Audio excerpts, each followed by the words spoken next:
यहाँ पे hospital and clinical pharmacy का पार्ट 4 चौथा भाग कवर करने वाले हैं। बहुत प्रेशराइज नहीं होना है। वॉइस वगैरह क्लियर आ रहा है ना? देखिए पहले एक बार चेक कर लें। तो यहाँ पे हाँ, वॉइस वगैरह सब कुछ क्लियर आ रहा है, सारी चीज सही है।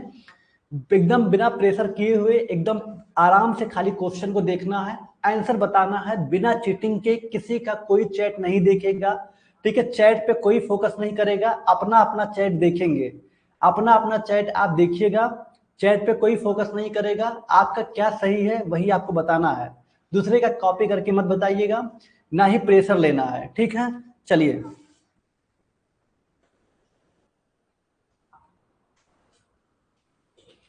तो यहाँ पे हम टॉप 100 एमसीक्यू की बात करें तो छुट्टी नहीं मिलेगी सर। अरुण कश्यप जी कह रहे हैं छुट्टी नहीं मिलेगी सर। छुट्टी किस चीज की छुट्टी अरुण जी? काहे का छुट्टी ले रहे हैं? चलिए स्टार्ट करते हैं। तो यहाँ पे हम मल्टीपल चॉइस क्वेश्चन कर रहे हैं। आपके क्वेश्चन अब स्टार्ट होने जा रहे हैं। वन शॉट रिवीजन होगा, बिल्कुल होगा वन शॉट रिवीजन। एक बार डेट शीट फाइनल हो जाने दीजिए, फिर रिवीजन उसका भी प्लानिंग किया जाएगा, ठीक? चलिए तो सबसे पहला क्वेश्चन आपके स्क्रीन के सामने ये रहा। और हाँ, ऐसा ऑप्शन होता है कि दूसरे को चैट ना दिखता तो अच्छा रहता, लेकिन सबको दिख रहा है। फिर कहेंगे कोई बहुत ज्यादा चैट पे फोकस नहीं करेगा, अपना जो आंसर है वही आप चैट पे लिखिएगा। दूसरे का सही चला जाता है, वही सही जाता है तो अच्छी है, बल्ले बल्ले है, ठीक है? पहला क्वेश्चन आपके स्क्रीन के सामने रहा। बहुत बेसिक और बहुत इजी क्वेश्चन आपके एचसीपी में है, जैसा कि आपको पता है। हॉस्पिटल के बारे में है, हॉस्पिटल के रूल्स के बारे में है, इन्वेंट्री कंट्रोल, स्टॉक के बारे में है, फीफो के बारे में है, ठीक है? और बहुत बेसिक बेसिक ड्रग है, शेड्यूल H1 की कैटेगरी के ड्रग हैं। यही सब बेसिक क्वेश्चंस हैं। पहला क्वेश्चन आपका स्क्रीन के सामने है, NDPS drug are related to. बताइए कितना बेसिक क्वेश्चन है, लेकिन आता है एग्जाम में। एनडीपीएस ड्रग किससे रिलेट करता है?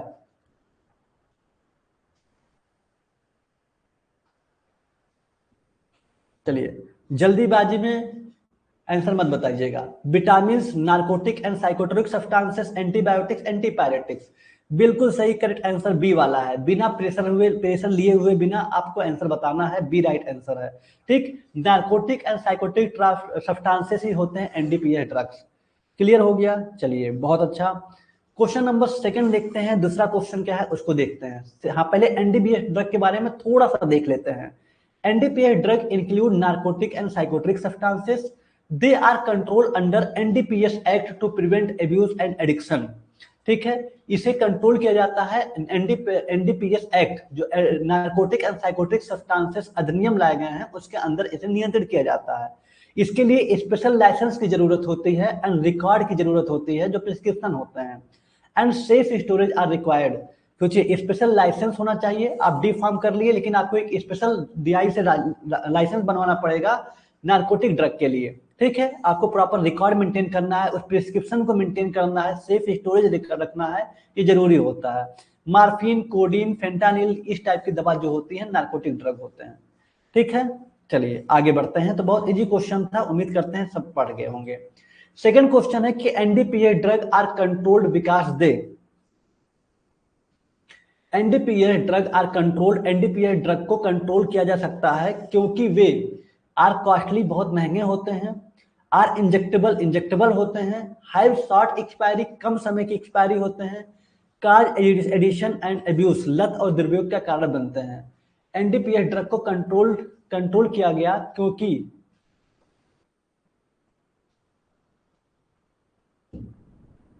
बहुत अच्छा, डी राइट आंसर है। काज एडिक्शन एंड अब्यूज, ठीक है? लत और दुरुपयोग का कारण बनते हैं ये एनडीपीएस ड्रग।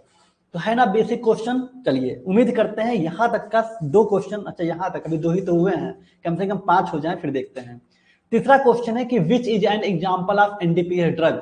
एनडीपीएस ड्रग का निम्नलिखित में से एग्जाम्पल क्या है? मॉर्फिन, पीसीएम, एमॉक्सी या एस्प्रिन? मॉर्फिन, पैरासीटामोल, एमॉक्सिसिलिन या एस्प्रिन? बहुत अच्छा, वेरी गुड, करेक्ट आंसर यहाँ ए वाला है, मॉर्फिन। मॉर्फिन आपका एनडीपीएस ड्रग के एग्जाम्पल है, ठीक है? चलिए बहुत अच्छा। क्वेश्चन नंबर 4 है, reserve antibiotics are used when. Reserve antibiotics का प्रयोग किया जाता है जब। ये रिजर्व एंटीबायोटिक्स क्या होता है और इसका प्रयोग किया जाता है जब माइल्ड इन्फेक्शन अकर्स, जब हल्का इन्फेक्शन पाया जाता है तब। फर्स्ट लाइन थेरेपी फेल, जब पहली लाइन की थेरेपी फेल हो जाती है तब। पेशेंट रिक्वेस्ट दम, पेशेंट के रिक्वेस्ट करने पर।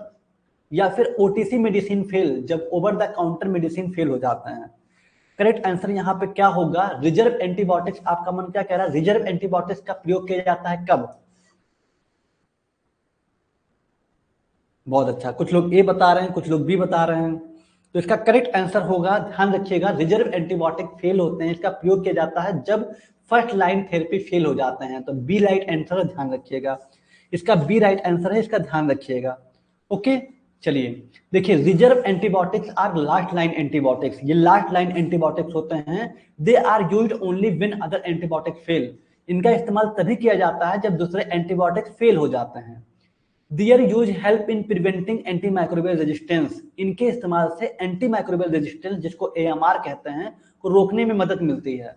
ठीक है, तो समझ में आया? जब लास्ट लाइन एंटीबायोटिक्स फेल हो जाते हैं तो उनके जगह पे दिया जाता है रिजर्व एंटीबायोटिक्स। ठीक है, ये जो एंटी माइक्रोबियल रेजिस्टेंस है, इनके रोकने के लिए प्रयोग किए जाते हैं।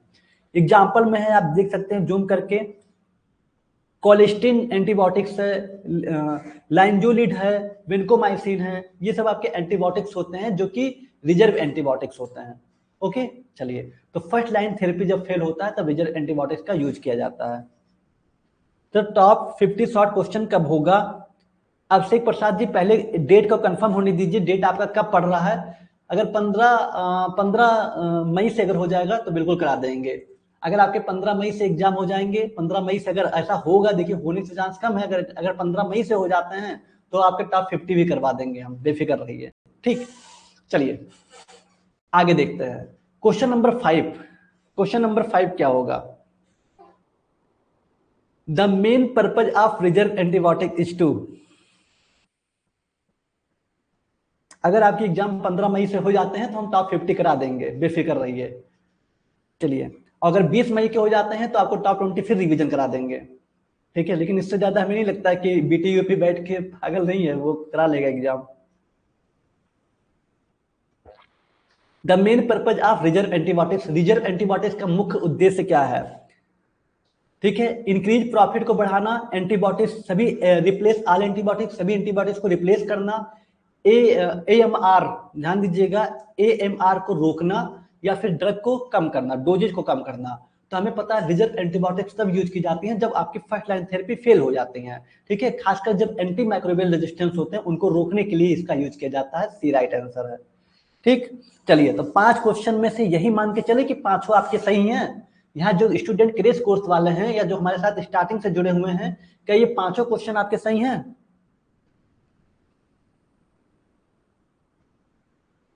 चलिए, बहुत अच्छी बात है, बहुत अच्छी बात है, कोई बात नहीं। कुछ लोग का 3 सही है, तो जो गलत हुए उसको ध्यान रखिएगा, इसको प्रैक्टिस कर लीजिएगा। अब आते हैं 5 तक के सफर में और चलते हैं। ठीक, क्वेश्चन नंबर 6 आपके सामने है कि रिजर्व एंटीबायोटिक्स कौन सा है? इनमें से रिजर्व एंटीबायोटिक्स कौन सा है? Penicillin, amoxicillin, colistin, erythromycin. Erythromycin, colistin, amoxicillin, penicillin. Reserve antibiotics कौन से हैं? Penicillin, amoxicillin, colistin, erythromycin.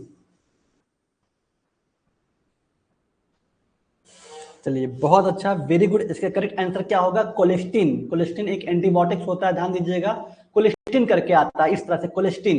ठीक है, तो कोलेस्टिन जो होता है ये रिजर्व एंटीबायोटिक्स में आता है। जब आपके फर्स्ट लाइन थेरेपी फेल हो जाती है तब इसे दिया जाता है एएमआर को प्रिवेंट करने के लिए। तो 6वें का सी राइट आंसर है, ध्यान रखिएगा।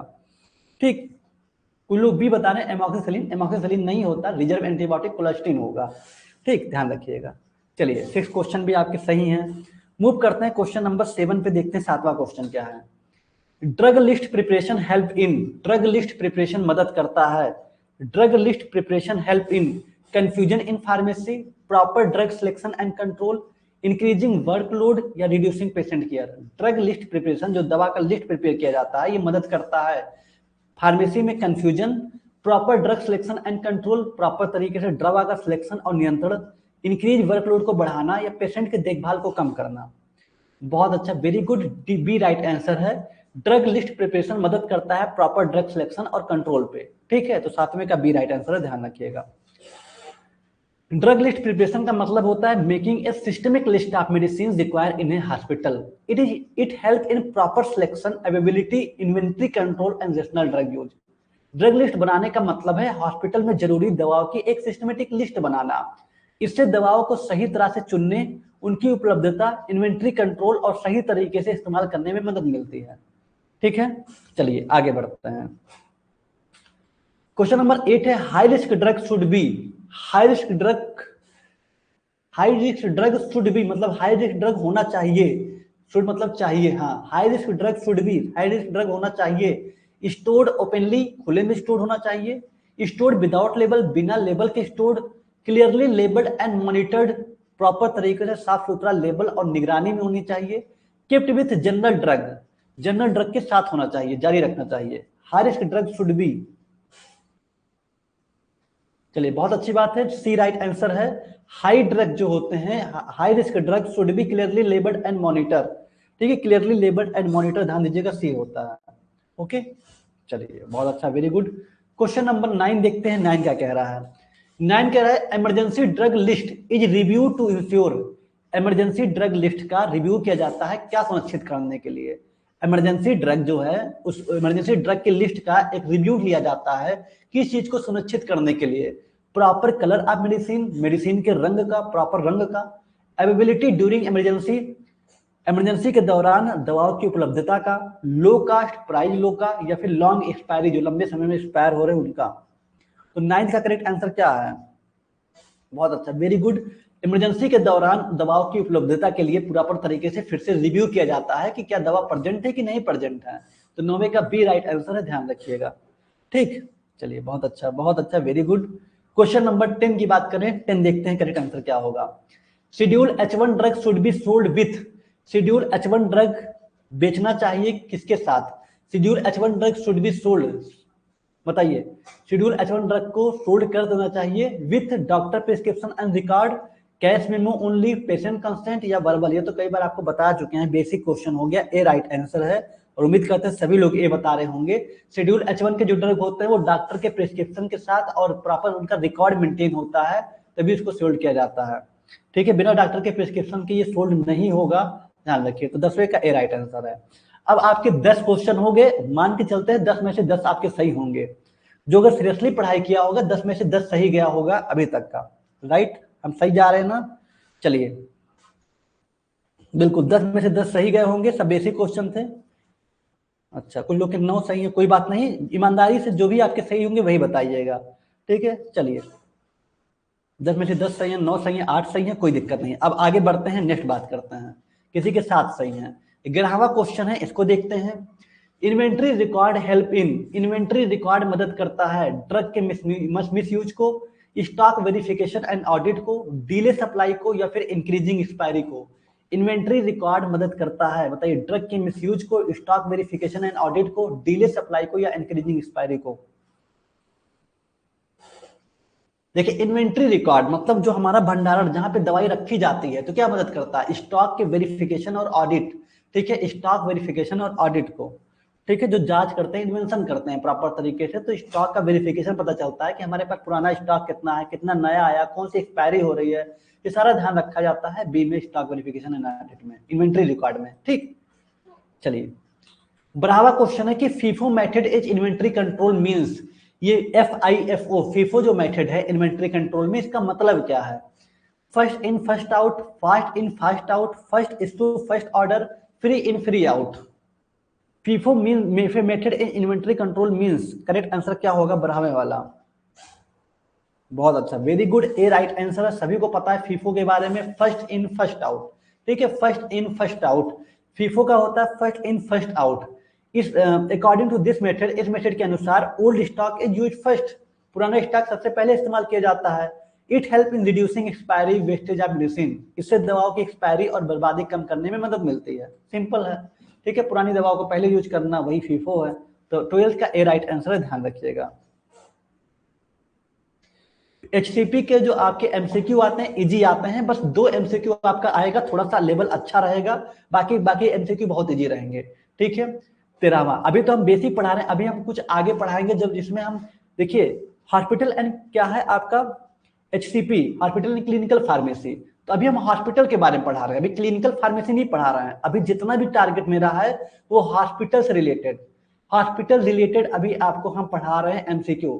अभी क्लिनिकल रिलेटेड नहीं पूछते हैं, आपके पेपर में दोनों आते हैं, कुछ हॉस्पिटल कुछ क्लिनिकल। तो हम इसको कैटेगराइज कर दिए। हम ये देखें कि आपके बस डेट शीट का इंतजार कर रहे हैं, एग्जाम का फाइनल डेट एक बार कंफर्म हो जाए ना तो हम क्लिनिकल का भी 100 करा देंगे। ठीक है, क्लिनिकल का हॉस्पिटल का 100 और क्लिनिकल का 100 MCQ। इससे क्या होगा, एकदम बेफिक्र रहिएगा, मैक्सिमम क्वेश्चन इससे आ जाएंगे, लेकिन तब जब आपका डेट कंफर्म हो जाएगा या आगे बढ़ता है तब। ठीक है, तो अभी हॉस्पिटल रिलेटेड क्वेश्चन आपको करा देंगे, उसके बाद क्लिनिकल रिलेटेड कराएंगे, जिसमें से आपके जितने भी परीक्षण टेस्ट हैं, चाहे आपका थायराइड टेस्ट हो, चाहे आपका लिपिड प्रोफाइल टेस्ट हो, चाहे आपका रीनल फंक्शन टेस्ट हो, सारे टेस्ट से रिलेटेड क्वेश्चन यहाँ पे पूछे जाते हैं जो बहुत जरूरी हैं। ठीक है, उसको देखेंगे। चलिए, तो proper supply chain management result in, proper supply chain management से क्या मिलता है, अगर प्रॉपर तरीके से सप्लाई चेन मैनेजमेंट को फॉलो किया जाए तो क्या रिजल्ट मिलेगा, क्या परिमाण मिलेगा।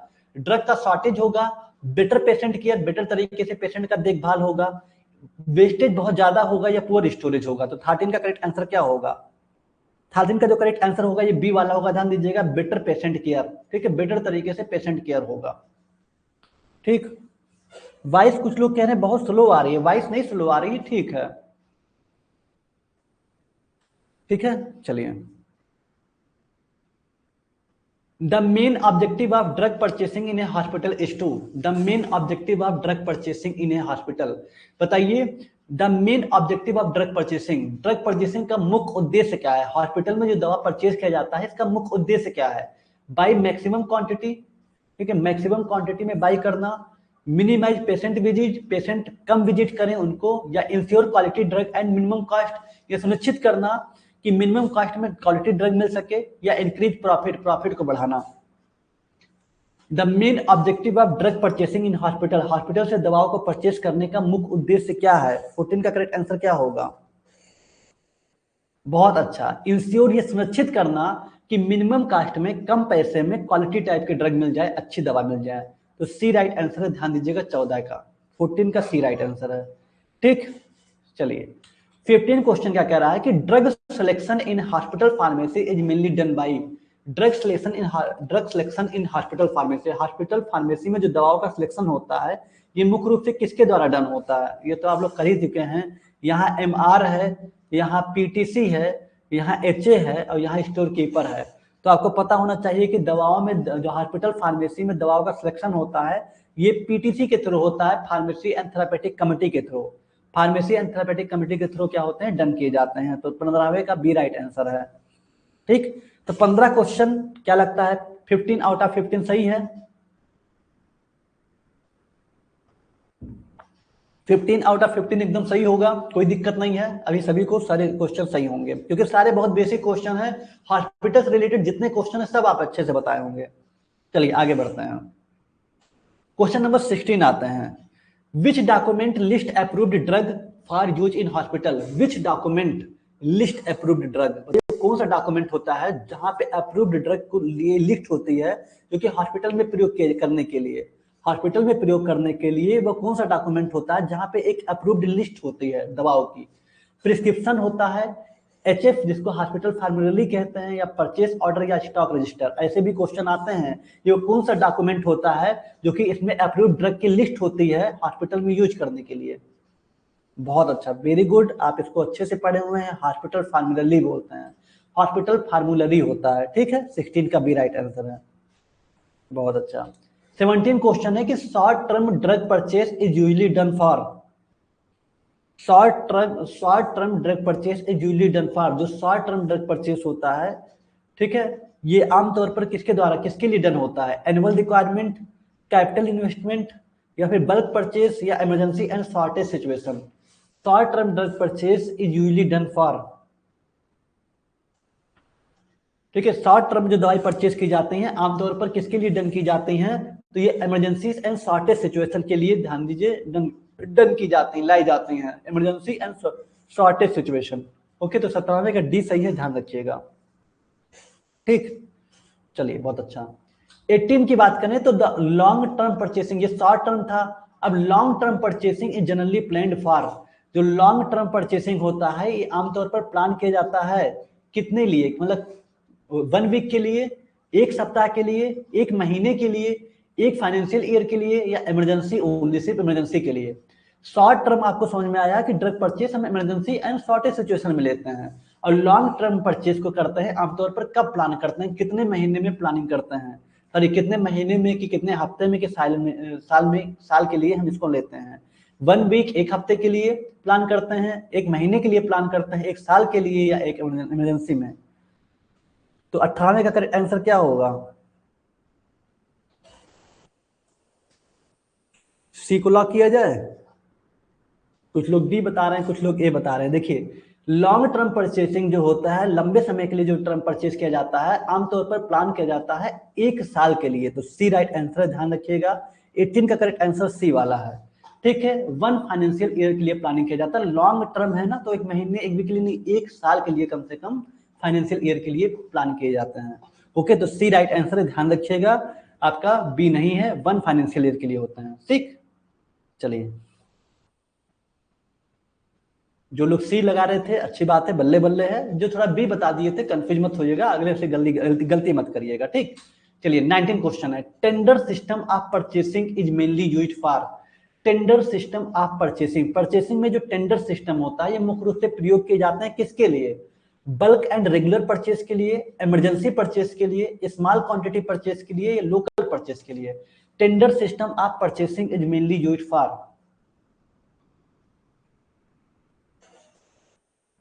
बताइए 19 का करेक्ट आंसर क्या होगा? बहुत अच्छा, वेरी गुड, ए वाला। ठीक है, टेंडर सिस्टम परचेसिंग में, अगर टेंडर सिस्टम को हम ला रहे हैं, या टेंडर सिस्टम ऑफ परचेसिंग होता है, मुख्य रूप से प्रयोग किए जाते हैं बल्क एंड रेगुलर परचेस के लिए। ठीक है, ज्यादा मात्रा में बनाना हो, बल्क में मंगाना हो, या रेगुलर परचेस के लिए टेंडर सिस्टम का यूज करते हैं। तो यहाँ ए राइट आंसर है, ध्यान दीजिएगा 19 का। ठीक, 20 क्वेश्चन क्या कह रहा है कि e tendering means, e tendering means, e tendering का क्या मतलब होता है? Manual tender, oral tender, online tender process, या इमरजेंसी टेंडर। ई टेंडरिंग मतलब क्या होता है? ई टेंडरिंग का मतलब क्या होता है, आप सोच के बताइएगा। Manual tender, oral tender, online tender process, या इमरजेंसी टेंडर। एक बार फिर हम कह दे रहे हैं, यहाँ पे कोई किसी का देख के नहीं बताएगा, अपने मन से ही बताना है। ठीक है, वरना हम देख रहे हैं कि सभी लोग एक ही आंसर को बता रहे हैं, कैसे हो पॉसिबल है? जो बच्चे अभी न्यू ज्वाइन हुए हैं, या वो चीजों को देख रहे हैं या समझे हैं, वो भी गलत नहीं बता रहे हैं, सही बता रहे हैं। आप सही बता रहे हैं, अच्छी बात है, लेकिन हमें डाउट हो रहा है कि आप देख के बता रहे हैं। ठीक है, तो आप अपने मन से बताइएगा, जो आपको सही लगेगा वही बताइएगा। अगर आपको सच में आ रहा है तो बहुत अच्छी बात है। ठीक है, तो करेक्ट आंसर यहाँ पे होगा सी वाला, ध्यान दीजिएगा, online tender process. Online tender process, यहाँ पे भी ई आ जाए, समझ लीजिए इलेक्ट्रॉनिक की बात कर रहा है, ऑनलाइन की बात कर रहा है, तो ई टेंडरिंग का मतलब होता है ऑनलाइन टेंडर प्रोसेस। ठीक है, चलिए बहुत अच्छी बात है, आगे बढ़ते हैं, आगे देखते हैं। Question number 21, the main advantage of e tendering is. E tendering का मुख्य उद्देश्य क्या है, मुख्य लाभ क्या है, सॉरी उद्देश्य नहीं, मुख्य लाभ क्या है? टाइम कंज्यूमिंग, बहुत अधिक समय लेने वाला, लेस ट्रांसपेरेंसी, अधिक कम पारदर्शिता, हायर कॉस्ट, अधिक लागत, ग्रेटर ट्रांसपेरेंसी एंड कंपटीशन, अधिक पारदर्शिता और प्रतिस्पर्धा। जो ई टेंडरिंग होता है इसका मुख्य लाभ क्या है? ई टेंडरिंग का जो मुख्य लाभ होता है क्या? Time consuming. ई टेंडरिंग जाहिर सी बात है, ऑनलाइन अगर हो चुका है कोई चीज, तो जब तक टाइम कंज्यूमिंग तो होगा ही नहीं, क्योंकि टाइम कहाँ ले रहा है, अधिक समय कहाँ लेगा। आप डेट पे डालिए, फट से सब चीजें हो जाती हैं। लेस ट्रांसपेरेंसी, कम पारदर्शिता नहीं। ठीक है, जाहिर सी बात है, कौन देख पाएगा, ऑनलाइन चीजें हो रही है, सब पारदर्शिता ज्यादा होता है। Higher cost, higher cost, cost ज्यादा होता है ये कह सकते हैं, लेकिन बहुत ज्यादा नहीं। ठीक है, क्या लाभ है ये पूछ रहे हैं। अगर हायर कास्ट बताएंगे तो हानि हो गया। यहाँ एडवांटेज पूछ रहा है, अगर डिसएडवांटेज पूछता तो यहाँ हायर कास्ट आंसर होता, लेकिन ये आपसे लाभ पूछ रहा है। तो ग्रेटर ट्रांसपेरेंसी एंड कंपटीशन, अधिक पारदर्शिता और प्रतिस्पर्धा होता है। ठीक है, तो डी राइट आंसर है, ध्यान दीजिएगा, ग्रेटर ट्रांसपेरेंसी एंड कंपटीशन यहाँ पे होगा। ठीक है, इससे ई टेंडरिंग से, तो 21 का डी राइट आंसर है, ध्यान रखिएगा। ठीक, 22 का होता है कोटेशन। कोटेशन आप सुने होंगे, कोटेशन क्या होता है? कोटेशन क्या होता है? कोटेशन, एक कोटेशन इज परचेस ऑर्डर होता है, price list given by supplier, supplier के द्वारा जो प्राइस लिस्ट दी जाती है वो, या स्टॉक रजिस्टर या invoice. Purchase order, price list given by supplier, stock register या इनवाइस। ये कोटेशन क्या होता है? कहते नहीं अरे भैया कोटेशन मिला, कोटेशन मिला कि नहीं मिला। आप सुने होंगे अक्सर जो व्यापारी होते हैं, अक्सर देखे होंगे कोटेशन। कोटेशन क्या होता है? कोटेशन का मतलब कि सप्लायर द्वारा प्राइस लिस्ट देना, ठीक है। जो आप दवा ऑर्डर कर रहे हैं बल्क में या कैसा भी, तो सप्लायर एक प्राइस लिस्ट देता है, वही होता है कोटेशन, ठीक है। क्या लाभ, कितने का है, कितना प्राइस है, कितना टैक्स लग रहा है, क्या चीजें हैं, वो सब कुछ उसमें मेंशन करता है। Price list given by supplier is called quotation. तो बी राइट आंसर है, ध्यान दीजिएगा 22 का, ठीक। चलिए 23 की बात करें अगर, तो inventory control mainly M2। Inventory control मुख्य रूप से, इन्वेंट्री कंट्रोल बताइए मेनली M2। अगर हम जहां भंडारण, जहां दवा को रखते हैं, ये नियंत्रित करता है किस चीज का, उद्देश्य क्या है। इन्वेंट्री कंट्रोल का मुख्य रूप से क्या उद्देश्य है? वेस्टेज को बढ़ाना, कॉस्ट को बढ़ाना, avoid stock out and over stocking, जो स्टॉक आउट है उसको एवॉइड करना, या ओवर स्टॉकिंग है उसको एवॉइड करना, या रिड्यूस मेन पावर को कम करना। ध्यान रखिएगा, इन्वेंट्री कंट्रोल का मुख्य उद्देश्य होता है अवॉइड स्टॉक आउट, जो स्टॉक आउट हुए हैं उनको अवॉइड करना, या ओवर स्टॉकिंग बहुत ज्यादा मात्रा में रखे हैं उनको कहीं ना कहीं अवॉइड करना, ठीक है, उनको हटाना। क्योंकि हम यहाँ पे ये देखते हैं किसकी सच में ज्यादा जरूरत है, ठीक है, उसको हम रखते हैं इन्वेंट्री कंट्रोल में। जिसकी जरूरत नहीं है उसको कम मंगाते हैं, जिससे हमारा प्रॉपर तरीके से एक चेन मेंटेन रहता है, बहुत पैसा भी नहीं खर्च होता और आराम से सारे इलाज भी होते हैं, ठीक। तो सी राइट आंसर 23 का, ध्यान रखिएगा, ठीक। चलिए 24 का है EOQ। EOQ economic order quantity refer to, EOQ economic order quantity refer to minimum order quantity, maximum order quantity, optimum order quantity at lowest price, या फिर emergency order quantity. Minimum order quantity, maximum सबसे कम कीमत पर सर्वोत्तम order quantity, या फिर emergency order quantity. EOQ का क्या मतलब है? EOQ का क्या मतलब है? मिनिमम ऑर्डर, या फिर मैक्सिमम, या फिर optimum order quantity at lower caste, या फिर इमरजेंसी ऑर्डर क्वांटिटी। बहुत अच्छा, वेरी गुड, करेक्ट आंसर यहाँ पे सी वाला है, ध्यान रखिएगा। Optimum order quantity at lowest cost ही होता है EOQ, सबसे कम कीमत पर सर्वोत्तम ऑर्डर क्वांटिटी। ऑप्टिमम मतलब अच्छा से अच्छा, ठीक है, तो सबसे कम कीमत पर सर्वोत्तम ऑर्डर क्वांटिटी होता है EOQ। ओके, तो 24 का सी सही है, ध्यान रखिएगा, ठीक। चलिए बहुत अच्छा, अब बात करते हैं 25। EOQ help in minimising. EOQ मदद करता है कम करने में, EOQ मदद करता है कम करने में। बताइए EOQ क्या मदद, क्या कम करने में मदद करता है? Purchase cost only say purchase cost को, या carrying cost only say carrying cost को, सेलिंग कॉस्ट को, ऑर्डरिंग एंड कैरिंग कॉस्ट को। केवल क्रय लागत, केवल वहन लागत, विक्रय लागत, आदेश देने और वहन लागत। बताइए EOQ मदद करता है किस चीज को कम करने में? बहुत अच्छा, very good, ordering and carrying cost, ठीक है, ऑर्डरिंग और कैरिंग कॉस्ट को कम करने में मदद करता है। जो कॉस्ट होते हैं, जो पैसे होते हैं, उनको कम करने में, इसलिए तो होता है सबसे कम कीमत पर सर्वोत्तम ऑर्डर क्वांटिटी ही होता है EOQ। और EOQ जो ऑर्डर किया जाता है, जो कैरिंग कॉस्ट होते हैं, उसको कम करने में हेल्प करता है। मिनिमाइजिंग का मतलब होता है कम करना, ध्यान दीजिएगा, कम करना। जहां भी आ जाए मिनिमाइजिंग, समझ लीजिए कम करने की बात कह रहा है, ठीक है। तो आपको 25 का डी राइट आंसर है, ध्यान रखिएगा, ठीक है। चलिए, तो यहाँ पे 25 क्वेश्चन थे, बहुत इजी क्वेश्चन थे। कितने सही गए आपके? अब बताइए, 22 क्वेश्चन, 25 क्वेश्चन, 24 क्वेश्चन। चलिए बहुत अच्छी बात है, बहुत अच्छा क्वेश्चन सही जा रहा है आपका, और सारी चीजों को देखते रहिए। बहुत बेसिक क्वेश्चन आता है, अभी हम हॉस्पिटल लेके आए, क्लिनिकल फार्मेसी भी लेके आएंगे, तो आपको और बेटर समझ में आएगा, ठीक है। हम टारगेट आपका 100 MCQ था, लेकिन उससे थोड़ा ज्यादा चला जाएगा, लेकिन कोई बात नहीं, हमें ज्यादा से ज्यादा सीखना है और अच्छे तरीके से अप्लाई करना है।